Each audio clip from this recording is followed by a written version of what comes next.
நம்மளுடைய விவசாயிகள் பக்கத்தில் இருக்கக்கூடிய அரசு அலுவலகங்களுக்கு நேரில் போகணுங்க.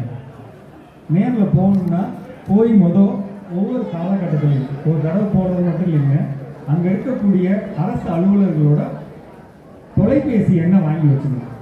உதாரணத்துக்கு இங்கே வந்திருக்கிறவங்க அப்படியே யோசிச்சு பாருங்கள், உங்களுடைய உதவி வேளாண்மை அலுவலர் யாருன்னு அவரோட ஃபோன் நம்பர் உங்கள்கிட்ட இருக்கா? உதவி வேளாண்மை அலுவலர் அவரோட ஃபோன் நம்பர் இருக்கா? கால்நடை டாக்டர் அவரோட நம்பர் இருக்கா? உதவி பொறியாளர் வேளாண்மை பொறியியல் துறை, அதே மாதிரி நம்மளுடைய சொசைட்டி தொடக்க வேளாண்மை கூட்டுறவு வங்கி அந்த சொசைட்டியோட செக்ரட்டரி நம்பர், உங்கள் விஏஓவோட நம்பர், இதெல்லாம் கையில் இருக்கணுங்க. இல்லைனாலும் இருக்கணும். ஏன் இருக்கணும்? இப்போ உதாரணத்துக்கு இப்போ 15ஆம் தேதி ஒரு கேம்ப் போட போகிறாங்க. இந்த 15ஆம் தேதி கேம்புங்கிறது ரொம்ப ரொம்ப முக்கியமானது. இப்படி ஒரு கேம்பை நாங்கள் ஏற்கனவே போட்டோம். ஒரு 1.5 வருடத்துக்கு முன்னாடி போட்டப்ப இந்த கேம்பில் என்னங்க நமக்கு நடந்துட போகுது அப்படின்னு சொல்லிட்டு அலட்சியமாக அந்த கேம்பை விட்டாங்க. அதுக்கப்புறம் பல்வேறு வகையான கிராமங்களுக்கு அரசு அதிகாரிகளே செல்லக்கூடிய திட்டங்கள் போட்டாங்க, அதை போட்டுட்டு இருக்காங்க. அதே மாதிரி தாலுகா அலுவலகங்கள் மூலமாக வருவாய்த்துறை மூலமாக கூட்டங்கள் போடுறாங்க. இதை நம்ம கொஞ்சம் அலட்சியமாக நம்ம எடுத்துக்கிறோங்க. பட் அதோட முக்கியத்துவம் என்ன அப்படின்னு நான் சொல்கிறேன் பாருங்களேன். இப்போ நீங்கள் போய் ஒரு விண்ணப்பத்தை ஒரு அலுவலகத்தில் கொடுத்தீங்கன்னா அதை அவங்க எப்படி தொடர்ந்து அது மேலே கவனம் கொள்ளுவாங்கிறத விட, இந்த மாதிரி கேம்பில் நீங்கள் ஒரு விண்ணப்பம் கொடுத்தீங்கன்னா அது மாண்புமிகு தமிழக முதலமைச்சர் அளவுக்கு அது ஆய்வுக்கு வரும். உதாரணத்துக்கு வந்தவாசியில் கொடுத்துருக்காங்க, 20 அப்ளிகேஷன் கொடுத்துருக்காங்கன்னா எந்தெந்த துறைக்கு கொடுத்தாங்க, அதன் மேல் நடவடிக்கை எடுக்கப்பட்டதா, அந்த நடவடிக்கை எடுத்ததை 3 அதிகாரி பார்ப்பாங்க. உண்மையான பதில் சொல்லியிருக்காங்களா இல்லை சும்மா கடமைக்கு சொல்லி தள்ளிட்டாங்களா அப்படிங்கிறத. உதாரணத்துக்கு பார்த்தீங்கன்னா இன்னைக்கு இரவு நான் நாமக்கல் போகிறேங்க. 4 நாட்கள் நாங்கள் அங்கே அரசு வேலையாக போகிறப்ப நாங்களும் இந்த வேலையை தான் பார்க்குறோம்.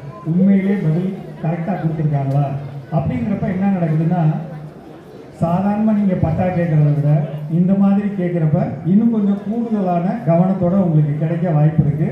அது மட்டும் இல்லாமல் இன்னும் ஒரு முக்கியமான விஷயம், நான் பேச வந்த தலைப்பு நீர் மேலாண்மைக்கான ஒரு முக்கியமான ஒரு திட்டம் என்ன அப்படின்னா, இரவு நேரத்தில் தண்ணி பாய்ச்சணும்னு நான் சொல்லிகிட்டே இருக்கேன். குழுவில் இரவு நேரத்தில் தண்ணி பாய்ச்சணும், பகலில் தண்ணி பாய்ச்சக்கூடாது, வெயிலில் தண்ணி பாய்ச்சக்கூடாதுன்னு சொல்கிறேன். அது எப்படி நடக்கும்? இரவில் எப்படி தண்ணி பாய்ச்ச முடியும்? இப்போ உதாரணத்துக்குங்க, நம்மளுடைய மொபைலில் நம்ம கையில் வச்சுருக்கக்கூடிய கைபேசியில் அதிலே நீங்கள் ஆன் பண்ணலாம், ஆஃப் பண்ணலாம் உங்கள் மோட்டரை. அப்படி ஒரு காரியம் பண்ணணும்னா அதற்கான ஒரு சின்ன மோட்டார் ஒரு கருவி விற்கிறாங்க. அதோட விலை 5500 ரூபாயிலேருந்து 6000 ரூபா. இது பக்கத்தில் இருக்கக்கூடிய வேளாண்மை பொறியியல் துறையில் கேட்டிங்கன்னா, உங்களுடைய பிடிஓ ஆஃபீஸ்க்கு போனீங்கன்னா அங்கே வேளாண் பொறியாளர் இருப்பாங்க. அவங்கள்ட்ட விண்ணப்பம் கொடுத்தீங்கன்னா சும்மா இதை மாட்டி கொடுப்பாங்க. உதாரணத்துக்கு சொல்கிறேங்க, இந்த கூட்டத்தில் உட்காந்துருக்கப்பே உங்கள் மனசு சொல்லும், இவங்க எப்படா பேசி முடிப்பாங்க, சீக்கிரம் போய் தண்ணி பாய்ச்சணுமே, இவ்வளோ நேரம் அறுத்துக்கிட்டு இருக்காங்களே அப்படின்னு உங்களுக்குள்ள மனசு தோணும். அதுக்கு பதிலாக இப்போ உட்காந்துருக்கீங்களா, மொபைல் ஆன் பண்ணுறீங்க, ஸ்டார்ட் கொடுக்குறீங்க, இந்த நிமிஷம் தண்ணி பாயும். ஒரு டியூபை தூக்கி அந்த ட்ரம்முக்குள்ளே போட்டு வச்சுட்டு வந்திருக்கீங்க. இந்த வெஞ்சுரியில் இருக்க இதை எடுத்துக்க அப்படின்னா ஏபிசின்னு இருக்கு. ஏ எடுத்துக்க அப்படின்னா ஏ தட்டினீங்கன்னா மீனமிலம் போயிடும். புதன்கிழமை பஞ்சகாவியா போகணும், சிபியை தட்டினீங்கன்னா அது போயிடும். முன்னாடியே செட் பண்ணி வச்சிடலாம். அப்போ ஒரு நிம்மதி இருக்கும். வயதானவங்களுக்கு அடிக்கடி தோட்டத்துக்கு போக முடியாது. பலவிதமான பிரச்சனைகள் இருக்குது. நம்மளை யார் கூட்டிகிட்டு போவாங்க, நடந்து போகிறது, வெளிச்சத்தில் ஏதாவது போகும் வரும், அந்த நேரத்தில் போகிறது வரும், எவ்வளோ பிரச்சனைகள் இருக்குது. இதெல்லாம் தாண்டி நம்ம ஒரு காரியம் பண்ணோம்னா இன்றைக்கி இருக்கக்கூடிய எளிமையான இயந்திரம் இதை பயன்படுத்திக்கணுங்க. அப்போ ஒரு 5500 ரூபாவில் அதோட வெளியில் மார்க்கெட் ப்ரைஸ் 12000 ரூபாய் சொல்லுவாங்க. உங்களுக்கு 5500 ரூபாயில் கொடுக்குறாங்கன்னா அதை கேட்டு வாங்கிக்கலாம். அதே மாதிரி சூரிய ஒளியில் எப்படி சூரிய ஒளியில் இயங்கக்கூடிய உங்களுடைய மோட்டார், சோலார் பம்பு, அதுக்கெல்லாம் இப்போ மானியம் கொடுத்துட்ருக்காங்க. எல்லா பகுதியிலையும் 5 HP 7.5 10 இந்த குதிரை திறனில் உங்களுக்கு மோட்டார்கள் கொடுத்துட்ருக்காங்க. நீங்கள் ஈபிக்கு எழுதி வச்சு தட்கல் வந்து அவங்க அனௌன்ஸ் பண்ணி உங்களுக்கு கிடச்சி நீங்கள் ஒரு விவசாயம் பண்ணுறதை விட இந்த வேலையை இன்றைக்கே ஆரம்பிக்கலாம். அதே மாதிரி பல்வேறு வகையான, நான் சொல்கிற ஒரு சின்ன ஒரு என்ன சொல்கிறது தலைப்புக்காக சொல்கிறேங்க.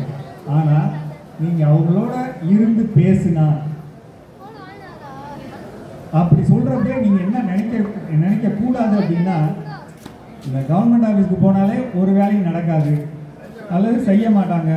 அது எல்லாரும் வாங்குவாங்க, அது தனி மனுஷ விருப்பம், சரிங்களா? எல்லாரும் வாங்குறாங்கன்னு சொல்ல முடியாது, வாங்க மாட்டாங்கன்னு சொல்ல முடியாது. அது ஒவ்வொருத்தராக மாறணும். அது அந்த தலைப்பை நம்ம சொல்ல வரல. ஆனால் உங்களுக்கு வேணுங்கிற திட்டங்கள் கிடைக்கணும். உங்களுக்காக நாங்கள் பார்த்து ஒன்று டிசைன் பண்ணிகிட்டே இருக்கோம். இது பாப்பா கிடைக்கணும். பட் அவங்க கொடுக்குற நேரத்தில் நம்மளும் போகலை, அவங்களும் உங்களை வந்து பார்க்கல. அப்படிங்கிறப்ப அது தப்பாக போயிட்டுருக்கு. அதனால் தயவுசெய்து நீங்கள் உங்களுடைய பக்கத்தில் இருக்கக்கூடிய பிடிஓ அலுவலகத்தில், இப்போ நான் சொன்ன இந்த அலுவலகங்கள் யார் முதல் வேளாண்மை துறை, தோட்டக்கலைத்துறை, வேளாண்மை பொறியியல் துறை, வேளாண்மை வணிகம் மற்றும் விற்பனை துறை, பட்டுப்பூச்சி வளர்ப்பு, மீன் வளர்ப்பு, மின்சார வாரியம், உங்களோட வருவாய்த்துறை, இதெல்லாம் வந்து நமக்கு ரொம்ப முக்கியமான துறைகள். தயவுசெய்து இவங்களோட தொலைபேசி எண்ணை வச்சுக்கணும், அவங்கள நேரில் பார்க்கணும். அவங்கள பார்க்க எனக்கு இப்போ ஆகலைங்க, அதை பற்றின செய்திகள் வேணும் அப்படின்னா கேளுங்க, நாங்கள் உங்களுக்கு சொல்கிறோம், சரிங்களா? தெரிஞ்சுக்கங்க. அதுக்கு ஆனால் தெரியாமல் இருக்கக்கூடாது, ஒரு விஷயம் தெரியாமல் இருக்கக்கூடாது. அதான் அந்த விழிப்புணர்வு வேணும் விவசாயிகளுக்கு. இதான் நான் சொல்லிட்டு இருக்கேன், மனசில் வச்சுக்கோங்க. நீர் மேலாண்மை அப்படிங்கிற விஷயத்தில் பொதுவாக நம்ம சொல்லக்கூடிய நீண்ட காலமாக சொல்லிட்டு வர விஷயங்கள்லாம் என்ன அப்படின்னு சொன்னால், ஒரு ஊரில் இருக்கக்கூடிய குளம் நல்லா இருக்கணும், அந்த குளங்களை இணைக்கக்கூடிய கால்வாய்கள் ஒழுங்காக இருக்கணும். இது ஒழுங்காக இருந்தாலே ஊர் நல்லா இருக்கும். இதைத்தான் நம்ம நீர் மேலாண்மையில் நீண்ட காலமாக சொல்லிட்டு வர்றோம். பட் அது வந்து உங்களுக்கு சொல்லி ஒரு மாதிரி புளிச்சு போயிருக்கும்.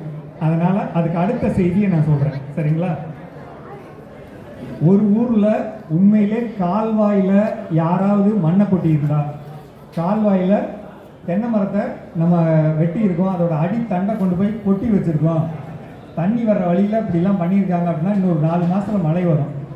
அதுக்குள்ளே அந்த வாய்க்காலை சிறப்பாக எடுத்து விட்டால் அந்த தண்ணி மழை பெஞ்சால்